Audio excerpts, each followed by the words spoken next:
I'm really wet.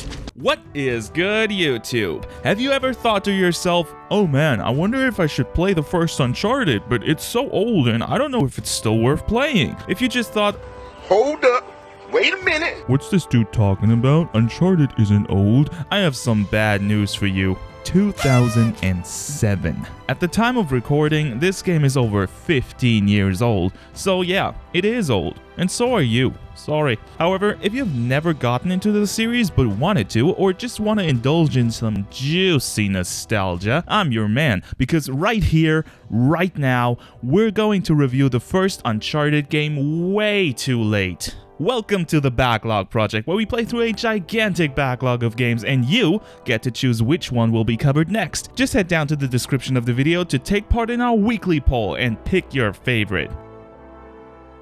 Uncharted may now be considered a senior citizen in the action-adventure genre, but Naughty Dog put in some work to give even new players a more or less modern experience in the form of the Nathan Drake Collection, which bundled the first 3 games into one package, remastered for the PS4 in 1080p 60fps. Since they didn't change anything beyond that, we'll use this as the base for our review, as it is the de facto definitive version of the game. As you might have guessed from the collection's title, Nathan Drake is the hero of this story, and he's, you know what, I don't really know what he is. Did they ever mention that in the game? He seems to be something of a professional treasure hunter with a knack for archaeology and history. The game opens on a boat where Nate and Elena, a reporter that funds his latest expedition in exchange for an exclusive story on the finds, found the coffin of Sir Francis Drake, Nate's forebearer and an English explorer. The interesting thing here is that Francis Drake is a real person, so the story and Nate's lineage at least vaguely rest on real events, giving the game a very relatable but mysterious feeling similar to the Indiana Jones movies. What's notably missing from the coffin, however, is Francis Drake himself, and in his absence, they find a map pointing them to an island that supposedly holds the legendary Spanish treasure El Dorado. Immediately after, they get attacked by pirates, and help arrives in the form of Victor Sullivan, Drake's partner and mentor. The story then follows the 3 on their search for El Dorado, where they cross paths with not only other, less sympathetic treasure hunters, but also mercenaries hired to take the map from them, and even some of the island's less than welcoming inhabitants.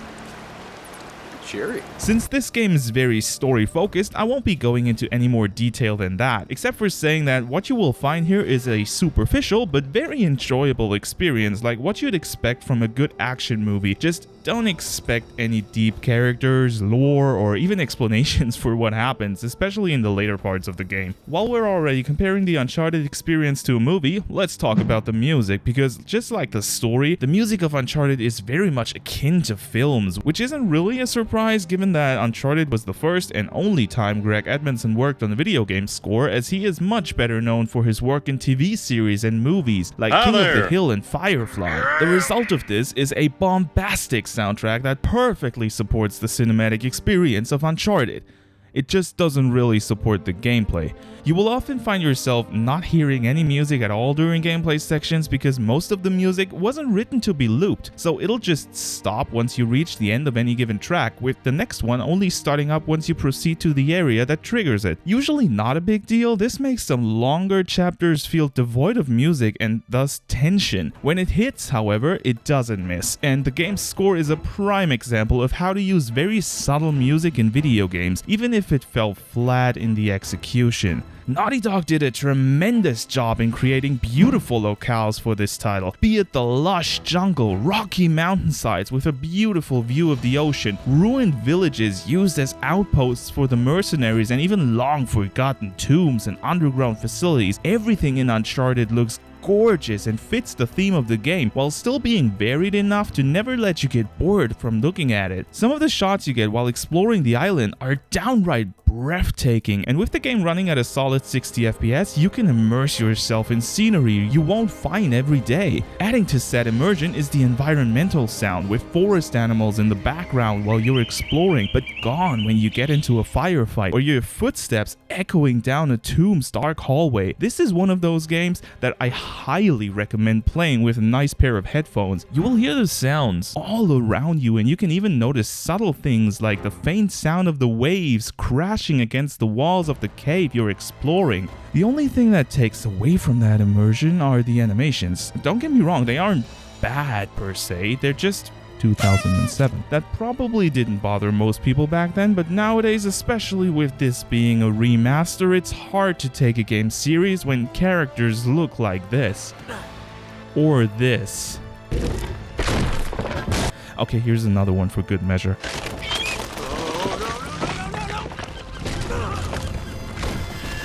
You probably see what I mean. As I said, it's not super problematic, but it is a stark contrast to the rest of the game in terms of production value and quality. Enjoying the video so far? For God's sake! That like button to let YouTube know this video is worth showing to more people. Thanks. While the animations make the game look a bit clunky, the actual gameplay they accompany is smooth, for the most part. Uncharted's gameplay consists of two major portions, platforming or climbing sections and gunfights. Let's talk about the platforming first. In good old Tomb Raider fashion, exploring ruins wouldn't do without having to jump around the place to find your way through the crumbled corridors. You climb up castle walls, mountains, and even get to hang from pipelines and other you won't believe this doesn't break when you climb it structures, except for the fact that some of them do break. It's more of a cinematic effect since every climbing section is entirely linear, but you will sometimes fall off a structure and have to grab onto something in a QuickTime event to avoid gravity's sweet death call. Other than that, the climbing is very par for the course, never really changing up the system throughout the game. After you've climbed one section, you've climbed them all, only that these parts of the game usually give you the best cinematic shots of the level, so you always look forward to the next climb, even if they're not particularly interesting or fun to play. Sometimes they can even be pretty crappy to play because the game is very particular about where you can and can't jump to and in which direction you have to point the stick to actually make a jump.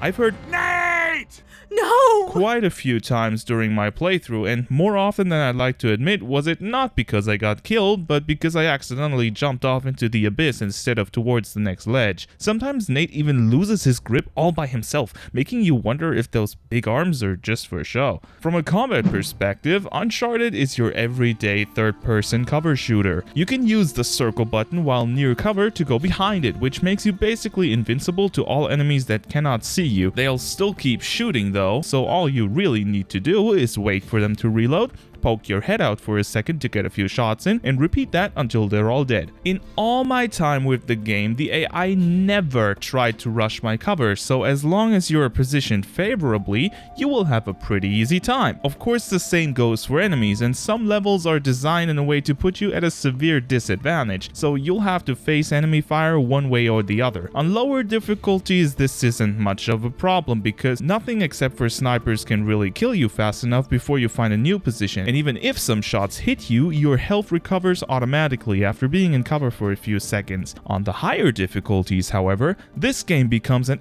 absolute chore to play. Not only do enemies take an unreal number of shots to kill, but Nate will also die to even the tiniest wounds. On Crushing, the game's hardest mode, everything kills you in one hit, making the gameplay come to a crawl as you constantly hide for minutes on end to even get one shot in from safety. The later shooting sections of the game are a pain, even on easier modes, because the game just swarms you with enemies, often multiple groups spawning back to back in the same place. A shooter would be pretty boring without a varied selection of weapons, so Uncharted gives you 12 different firearms to defend yourself from the game's many adversaries. These include your average handguns and rifles, but also some more out there choices like a rocket launcher. Although I guess selection might be the wrong word here, because you don't really get to choose a weapon you like and stick with it. Ammo is rather limited in Uncharted, and especially on higher difficulties, enemies tend to take a lot of damage before hauling over, so you're likely to just pick up anything you find on the fly, use it until you run out of ammo, and go on to the next thing.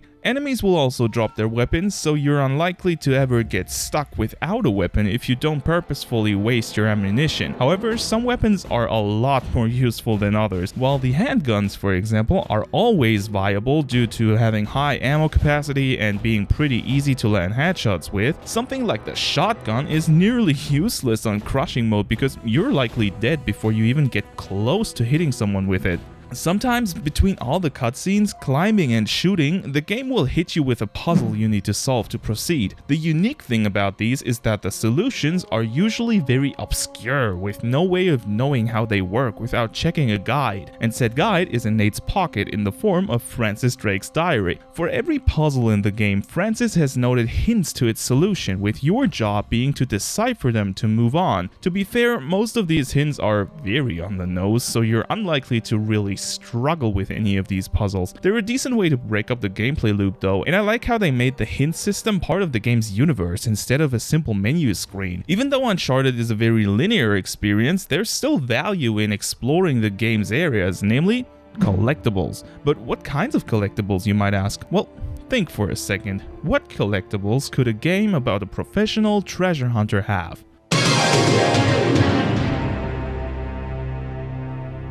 Now that I've made this sufficiently exciting, yes, it's treasure. Hooray. Basically, the world sometimes has branching paths that you can go on to find treasure. They appear as glowing orbs on the floor and are relatively easy to spot if you actually look for them. I found around 80% of them just by going through the game, and the others are easily found because you can see where you're still missing some from the chapter overview after you beat the game. They don't really serve any purpose though. Whenever you pick one up, you can view a 3D model of it that you can rotate, and that's basically it.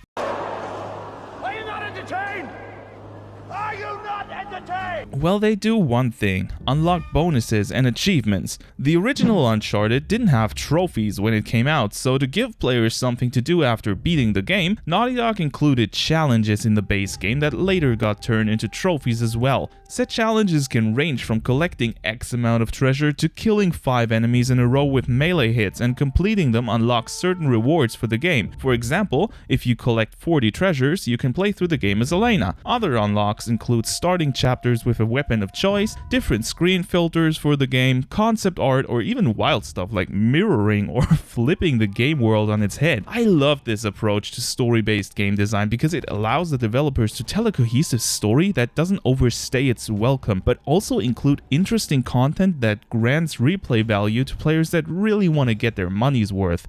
So, you've finally collected all the treasures and beat the game on crushing. That platinum trophy is yours and you can finally get on with your life. Or so you might think, but the platinum trophy is not the end of Uncharted's completion process. Oh no, you just unlocked brutal difficulty. Think crushing was bad? Brutal doubles the damage output of crushing, while weapons and ammo pickups only carry 1/6 of the ammo they usually carry. This means that not only will the very first enemies easily kill you in 1 to 2 hits, you have to hit basically every shot to not run out of ammo before you reach the next checkpoint. Whoever designed this remaster exclusive difficulty mode really didn't want people to complete this game. Only 0.2% of all Uncharted 1 players have completed the game on Brutal, which is, at the time of this review, around 22,000 people. Comparing that to the 100,000 people who own the Platinum means that 4 out of 5 players that took the time to complete the base game either couldn't beat or couldn't be asked to even try the new difficulty. In my opinion, this one is way too hard, to the point of disrespecting the time and effort players put into this game and just feeling plain unfair. I for one am already dreading the thought of having to go through that again whenever you guys vote for Uncharted 2 to be reviewed. Tell me if you beat Brutal difficulty and what you thought of it in the comments. Uncharted was a technical marvel when it came out in 2007, and it still looks pretty good today, even though it's starting to show its age. The music, cutscenes, and cinematic game design make for a spectacular experience the first time around. Further playthroughs show cracks in the outdated and frankly quite clunky campaign that is even highly frustrating on higher difficulties. I think I rarely had as bad a time while playing a game as I did while playing through the game on Brutal. Like a good adventure movie, you might pop this in from time to time when you crave an exciting, action-packed ride without huge time investment. Just don't watch it over and over again, as you will inevitably notice some flaws beneath the surface that might ruin the magic. After completing Uncharted Drake's Fortune, we had 16 hours and 44 minutes of total playtime. 22 chapters played, twice for difficulty and some even 3 times for collectibles. 60 treasures found, 56 enemies killed with a melee combo, 341 deaths in total, with over 250 in brutal mode and 37 gravity deaths. If you want to support me in continuing to make these videos, you can do so by using YouTube Super Thanks to have a cool highlighted comment, or become a channel member for just 99 cents and unlock cool perks across the channel, like custom emoji and double votes on the polls. Any money I make from these videos goes directly back into the channel, or into my cat's stomachs as snacks. You can see the current list of members on the bottom of the screen right now, and I just want to say a gigantic thanks to all of you who support the channel. Thank you very much for watching, and remember to always keep that backlog rolling. I'm really wet.